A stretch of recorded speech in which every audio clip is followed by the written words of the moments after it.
Hey guys, what's going on? Mike the Caveman Kuhn here again, Paleo Palm Island, MikeTheCaveman.com. And today's question is, how do I eat out at a restaurant? Now, let's be very clear, the best bet is always to be preparing your meals at home. That way you know exactly what's going in and what you're going to get out of it. But understand that sometimes, whether it's time or work related, or you have a social engagement and you have to go out and eat somewhere, well, what do you do then? Well, the first thing you're going to want to do is try to direct the conversation, direct the restaurant choice towards someone that's going to be more compliant. Here on Long Island, there's a West East Bistro, as well as Bear Burgers throughout the island. Those are in the city. They're out the country now. I think they might even be in like Japan. So they're going everywhere. Those will provide sources of some grass-fed, quality, pasture-raised, organic vegetables and fruits, wild-caught fish. So you're going to get everything you need. The majority of their stuff, about 99% of it, is right. We've talked about that before, but that's a great place. So try and direct yourself to somewhere like there.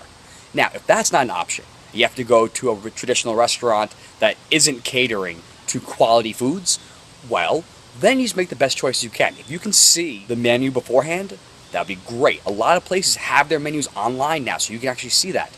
A lot of places even have gluten-free menus. Now, is that always the best bet? No, but it gets you in the right direction. From there, your next best bet is to ask questions. So when you're sitting there at the restaurant and you're looking at your menu, ask questions. So if there's something you see, ask the waiter or waitress. If they don't know the answer, well, you can have them go ask the chef, because they probably will. And if they don't, then what's going on with that food? The majority of restaurants are very accommodating when it comes to the removal of grain products, be they pastas or breads. They're also really excellent about substitutions, particularly regarding vegetables. Almost everybody has a vegetable selection of something.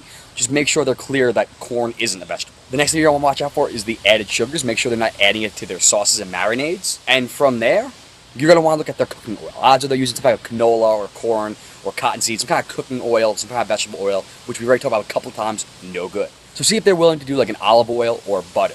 Now, obviously that butter's not going to be grass-fed, and that olive oil probably is going to be cut with canola, but it's still a better option overall. And if not, understand you're out, you're not home. So use that as one of those little times where that's your cheat, that's where you're not going to stress too much. Now, what do you do if at first they're unwilling to remove the bread or pasta? Well, explain to them. I wouldn't necessarily say you have an allergy. Okay? There's a lot of stigma to that on both the restaurant end and on the end of people who have celiac and wheat allergies. They get really sensitive about the overuse of that term. And on the restaurant end, those same people are worried that the wait and cook staff are going to become desensitized to that term, and they're not going to be compliant for their needs, and they have more of an immediate one. If someone has explicit celiac, they're going to be in the bathroom very violently. If they have a wheat allergy, they're going to be in an anaphylactic shock, and they're going to need an EpiPen. So, in terms of immediate risk, those people do have a better claim to the word allergy, of course. And odds are, if you don't have one of those two things, you don't have an allergy. You have a type of food sensitivity. Now, that can exhibit itself in a number of ways. We talked about that during the non-celiac gluten sensitivity video, that perhaps it's the FODMAPs that are the problem, but you still don't want that wheat-containing stuff because it's going to have those FODMAPs. So it's actually really important for you as well. But like we said, that could manifest itself in a number of ways. It could show up, whether it's the bloating or it's just general malaise. It could be gastrointestinal issues. It could be brain fog. It could be skin irritation. It could be a lot of different situations. But you want to make sure that the waitstaff is aware that you have a problem. So how do you do that without necessarily saying allergy? Well, you can tell them that you have an issue or a problem with gluten.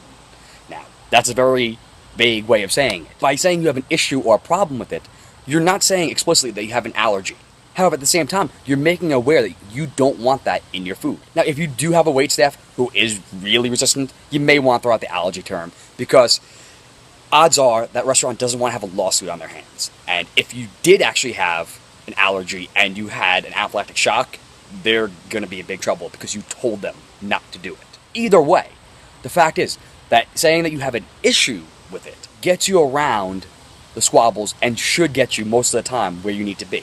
If it does come out, from there you have two options. One, you could send it back, but you know how there's the old urban legends of what happens when you send your food back, so be careful with that option. Number two is, if you are not incredibly sensitive to even cross-reaction, just suck it up and pull it out. Myself, I know that if I get cross-reaction, if I didn't take my Fibrenza or my spores that day, I'm gonna be in trouble. I'm gonna have some issues the next couple of days. But honestly, I'd rather have a little bit of cross-reaction and not have my food adulterated otherwise.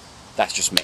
So, biggest takeaways for today are try to direct the meal choice to a place that's going to have quality choices for food.